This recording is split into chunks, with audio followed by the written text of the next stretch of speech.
The party was in full swing at the neighbor's house with laughter and loud music echoing through the thin walls. John felt his heart racing as he approached the entrance. He had suspected something for weeks, but confirmation came from an anonymous message. When he opened the door, the scene he found made his stomach turn. His wife Emily laughing and flirting with the neighbor, their bodies too close. The shock in her eyes when she saw him. There was instantaneous. John didn't say a word, just stared at her, letting the weight of betrayal sink onto his shoulders. The party seemed to continue in slow motion as he turned and left, his mind racing with dark thoughts. Revenge began to take shape right there on the cold sidewalk of New York, where the brightness of the city lights could no longer erase the darkness he felt inside. What he would do next would change everyone's lives forever. JN has always been a man of routines. At 38, he had built a solid career as a lawyer in New York, driven by determination and unyielding ethics. He prided himself on being a good husband and father. Emily, his wife, was a public school art teacher, known for her warm nature and easy smile. They lived in a comfortable apartment on the Upper West Side, a refuge from the urban chaos.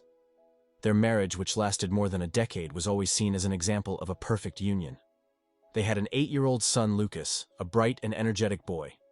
John and Emily were always devoted to him, participating in all of his school and sporting activities. Life seemed to follow an ideal script until small cracks began to appear. John noticed that Emily was becoming more and more distant. She started arriving late, citing school commitments and meetings with colleagues. At first he believed her explanations, but the frequency of her and her blank stare at home made him uneasy. Conversations became superficial, and laughter became rare. It was as if a veil of indifference had fallen between them. The neighbor Mark was a man with an imposing presence, always friendly to everyone. He moved into the building 2 years earlier and quickly integrated himself into the building's social circle, single, successful and charming. Mark frequently organized events for residents, becoming a beloved figure. John and Emily, like most, attended several of these parties, where Mark always proved a generous host. That night started like any other. John returned home exhausted after an endless day at the office. Lucas was in the living room watching a TV show while Emily was in the kitchen preparing dinner. He approached her, trying to start a conversation, but was met with a distracted smile and monosilicon. The atmosphere was tense, and John decided to let it go, attributing her behavior to tiredness during dinner. Emily mentioned the party at Mark's house. "You don't mind if I go?" "Do you? I need to relax a little," he said, trying to sound casual. John nodded, although a twinge of distrust bothered him. He knew something was wrong, but he didn't want to confront her without proof. After Emily left, John put Lucas to bed and sat in the living room trying to concentrate on a book. But the uneasiness grew, and he couldn't shake the feeling that something terrible was happening. It was then that his phone buzzed with an anonymous message. "Your wife is with Mark. Go over there and see for yourself." John's blood ran cold. He fought the urge to ignore the message, but curiosity and fear were stronger. He left the house, his mind racing, heading to Mark's apartment. The short path seemed eternal. When he arrived, he saw the party in full swing through the window. He took a deep breath, preparing himself for the worst, and entered without being noticed. The sight of Emily in Mark's arms was a devastating blow. She didn't notice his presence right away, but when she did, the panic in her eyes was evident. JN didn't make a scene. He just turned and left, feeling like each step took him further away from the man he thought he was. The walk back home was a blur of emotions. Anger and pain mixed together, creating a whirlwind in his mind. When he arrived, he found Lucas sleeping peacefully. The sight of his son brought a sense of responsibility that he could not ignore. I needed to stay calm for Lucas and find a way to deal with the betrayal. Over the next few days, John maintained a facade of normalcy. Emily tried to talk to him several times, but he avoided her, fearing that any confrontation would result in an emotional breakdown. He began quietly planning his revenge. Deciding he would expose Emily's betrayal and make her feel the pain he felt, he hired a private detective to follow Emily and collect evidence of her affair with Mark.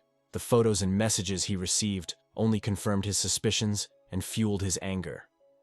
JN knew he needed to be meticulous and patient. Revenge, I thought, is a dish best served cold, as John worked out his plan. He continued to be the devoted father and capable professional he had always been. Lucas, oblivious to his parents' emotional turmoil, continued to be the joy of his life. John decided that his revenge would not only punish Emily, but also ensure that Lucas would not suffer the consequences of her betrayal. John's first step was to approach Mark in a calculated manner. One afternoon, he met him in the building's lobby and suggested a meeting to discuss a community project. Mark, without suspecting anything, readily accepted. John knew he needed to gain his neighbor's trust in order to publicly expose him. Thus, John began to outline the contours of his revenge. He was determined to turn pain into strategy, disappointment into action. The cat and mouse game was just beginning, and John was prepared for every move. The future, uncertain and dark, promised twists that no one could predict. The days passed slowly, and John became a shadow of the man he once was. His eyes, once full of life, now reflected the coldness of a meticulous plan. He began to study every detail of Mark and Emily's routine, looking for any flaw that he could use to his advantage. Revenge had become his motivation, the fuel that fueled his daily actions. The meeting with Mark took place in a cafe close to the building. JN arrived, punctually, finding Mark already settled in with a carefree smile.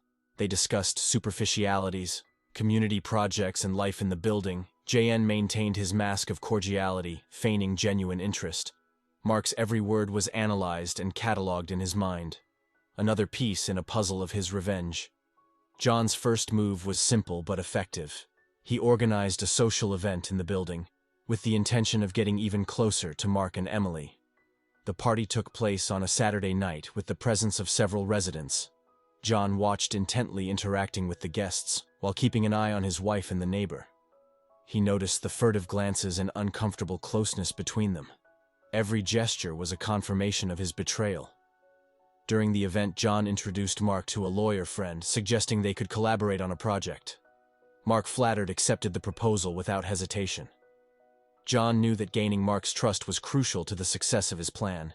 He would need to be close enough to unmask him at the right time. In the days that followed, John began to implant subtle doubts in Emily's mind. Casual comments about fidelity, stories of betrayals by acquaintances, and reflections on trust in a relationship. Emily, already racked with guilt, began to show signs of anxiety. John watched silently, pleased to see his words had an impact. The private detective continued to provide evidence, and John accumulated each piece of evidence with meticulous care: photos of meetings, messages exchanged, and even recordings of compromising conversations. He knew that when the time was right, this evidence would be his ultimate weapon one day while Emily was at work. John received a call from the detective. "There's something you need to see." The voice on the phone said they met in a discreet cafe, and the detective handed over a thick envelope. John opened it, finding a series of photos of Emily and Mark together in various places. Among the images, one stood out: Lucas smiling and playing with Mark in a park. The physical resemblance between them was undeniable, and the revelation fell upon John like a final blow. Lucas was Mark's biological son. The discovery shook John deeply, but he decided to use this information as part of his revenge. He needed to expose Emily and Mark, but also protect Lucas from any trauma. JN spent sleepless nights planning every detail, every move. Revenge would be precise and devastating.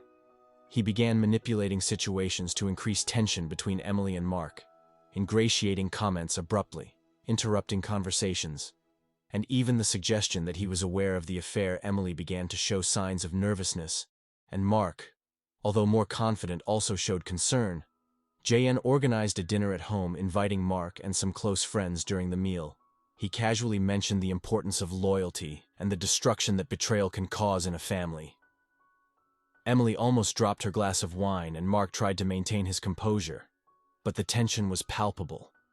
John knew the moment of revelation was approaching, and he needed to be prepared. The perfect opportunity arose when Mark invited JN to an out-of-town business meeting.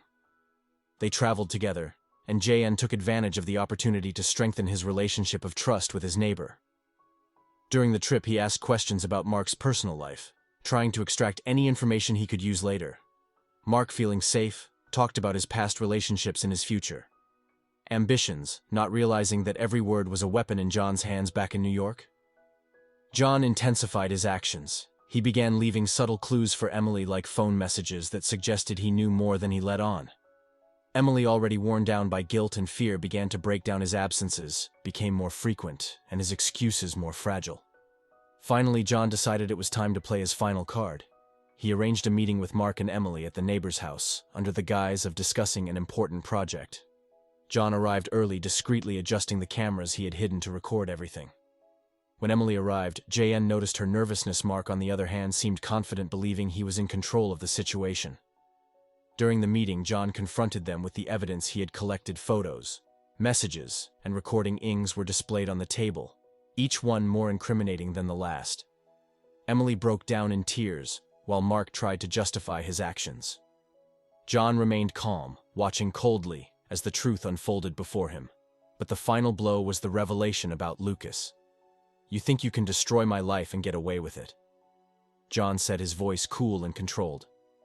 "Lucas is your son, Mark, and I have the proof to show everyone." The reaction was devastating. Emily broke down, unable to bear the guilt and shame. Mark turned pale, speechless, realizing the extent of his actions. John left his neighbor's house feeling a strange satisfaction. Revenge was underway, and he knew the repercussions would be profound. He still had a lot to do to ensure justice was done. But in that moment, he tasted the initial victory. The room was still silent, only broken by Emily's sobs and the distant hum of New York traffic. John remained standing, observing the chaos he had unleashed. With a cold, calculating gaze, Emily tried to compose herself, wiping away her tears, as she looked desperately at Mark, looking for some kind of support or explanation. "You knew all along." Emily's voice was shaky, almost a whisper. "You knew, and let us continue." JN nodded slowly. "Yes, I knew, and I allowed you to dig your own grave. What surprised me was the extent of your betrayal." Mark, still pale, tried to regain some control of the situation. "John, we can work this out. Think about Lucas. He doesn't need to be dragged into this." John laughed, a bitter, empty sound. "Lucas is the only reason I didn't expose this sooner, but you left me no choice. You destroyed our family. Mark, you destroyed everything." The tension in the room was almost palpable, as John's words hung in the air. Emily tried to move closer to him, but John took a step back, his expression hardening. "Don't you dare touch me," he growled. "You have lost that right." Emily backed away, tears filling her eyes again. "I was confused. John, Mark manipulated me. I thought you didn't love me anymore. Didn't you love me anymore?" John repeated, incredulity coloring his voice. "You thought I didn't love you, so you decided to cheat on me with the neighbor. And it wasn't just a betrayal. You had a son with him and made me believe that Lucas was mine." Mark intervened, trying to defuse the situation. "John, Emily is right. It was a terrible mistake, Akeke. But we can't let this destroy everything. We can find a way to move forward." John stared at Mark with deadly coldness. "Move on. Do you really think there's a move on after this? You think you can destroy my family and get away with it?" June's fury was evident, but he remained controlled. "I'm not going to kill you, Mark. It would be too easy. I want you to feel what I felt. I want you to see your life crumble before you just, like mine did." Mark tried to argue, but John interrupted him. "You will leave this city. You will disappear from our lives. And if you try anything at all, the evidence of this betrayal will end up in the hands of the right people. Your reputation, your career, everything you have built will disappear." Emily fell to her knees, begging for forgiveness. "John, please don't do this. Think about Lucas. He needs us." John looked at her with a mixture of sadness and anger. "Lucas is the only reason I'm willing to give you a chance, but I will never trust you again. Our relationship will never be the same." He turned to Mark one last time. "You have until the end of the week to get out of here. If I still see you in New York after this, the consequences will be devastating." Mark nodded, defeated. He knew John wasn't bluffing. "I'll leave you. Have my word." John didn't respond. He took the evidence from the table and left Mark's house, leaving a trail of emotional destruction behind him. The walk home was a mixture of relief and pain. He had begun revenge, but he knew there was still a long way to go over the next few days. John maintained his usual routine. But now, with renewed determination, he watched Emily and Mark's every move, making sure they kept their promises. Mark started packing his things, and within a few days, his apartment was empty. John felt a grim satisfaction as he watched his neighbor leave, knowing that his life had been irrevocably changed. Emily, on the other hand, was in a constant state of anxiety. She tried to redeem herself, doing everything she could to show John that she still loved him and deeply regretted it. But John remained distant, cold, without allowing her to get close emotionally. One night, while Lucas was in bed, Emily approached John in the living room. "Can we talk?" she asked, her voice breaking. John sighed but nodded. "Speak." "I'm sorry, John. I'm sorry for everything. I know I can't undo what I did, but I'm willing to do anything to save our marriage." John looked at her, his eyes reflecting the pain he felt. "Emily, you destroyed my confidence. You broke something inside me that may never be fixed. I want to believe we can get through this, but I don't know if it's possible." Emily wiped away a tear, trying to find the right words. "I'll do anything, John. Therapy, marriage counseling, whatever it takes. Just don't leave me. Don't let our family fall apart." John was silent for a moment, fighting anger and sadness. "We'll try," he said finally. "But know that it won't be easy, and it won't be quick. It will take time, and you need to be willing to face it." Emily nodded fervently. "I'm willing, John. Thanks for giving me a chance." John didn't respond. He knew the road ahead would be difficult, but he also knew he needed to try for Lucas, if not for anyone else. Revenge was underway, but he needed to balance that with the responsibility of being a good father. The days turned into weeks, and life continued tensely and silently. John stayed busy with his work and devoted every spare moment to Lucas, trying to provide his son with a sense of normalcy amid the chaos his life had become. Emily, in turn, dedicated herself entirely to regaining John's trust, attending every therapy session and making a conscious effort to repair the damage done. Therapy began with individual sessions where both could express their emotions and frustrations without fear of judgment. The therapist, a calm and experienced man, helped John deal with his anger and resentment, while Emily worked on understanding her own actions and motivations. The joint sessions were even more difficult as they required brutal honesty and painful confrontations. JN, although reluctant, began to see small changes in Emily. She was genuinely sorry and committed to repairing the relationship. However, the pain of the betrayal and discovery about Lucas still weighed heavily on his heart, making it difficult for him to open up completely. Meanwhile, John continued to monitor Mark's situation. He discovered that Mark had moved to a small town far from New York, trying to start his life over. While the physical distance brought some relief, John knew the emotional scars would remain on a particularly cold winter night while New York was covered in snow. John received an unexpected call. It was from the private detective. "John, I have something you need to see. Can we meet?" John nodded, feeling a pang of apprehension. They met in a discreet cafe as usual. The detective handed him an envelope, and JN opened it. Finding new photos and documents, Mark was involved in suspicious activity in the new city, possibly linked to financial fraud. "Why is this important to me?" JN asked, intrigued. "Because it might be an opportunity to make sure he doesn't cause trouble again." The detective replied, "If this information gets into the right hands, Mark could be investigated and eventually arrested." John pondered the proposal. Part of him wanted to see Mark completely destroyed, paying for every mistake and betrayal. But he also knew he needed to focus on his own life and rebuilding what was left of his family. He decided to act. He turned the information over to the proper authorities, ensuring that Mark was investigated. The feeling of justice, although cold, brought him momentary peace. He knew he was doing what was right, not just for himself, but to make sure Mark didn't hurt anyone else with Mark out of the picture. John turned his full attention to Emily and Lucas' therapy sessions, began to show more significant results. Emily opened her heart in ways she never had before, sharing deep fears, insecurities, and regrets. JN, in turn, allowed himself vulnerability, acknowledging his own pain and frustrations. One night, while they were together in the living room, Emily held John's hand. "I know I did something unforgivable, and I know you may never forgive me completely. But I want you to know that I love you and always have, and I will do everything I can to prove it. Every day." John looked at her, seeing the sincerity in her eyes. "I love you too, Emily, and that's why this hurts so much. But I'm willing to try for us and for Lucas."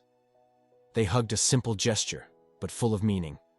It was the beginning of a long healing process, a necessary step to rebuild the trust and love that had been destroyed in the months that followed.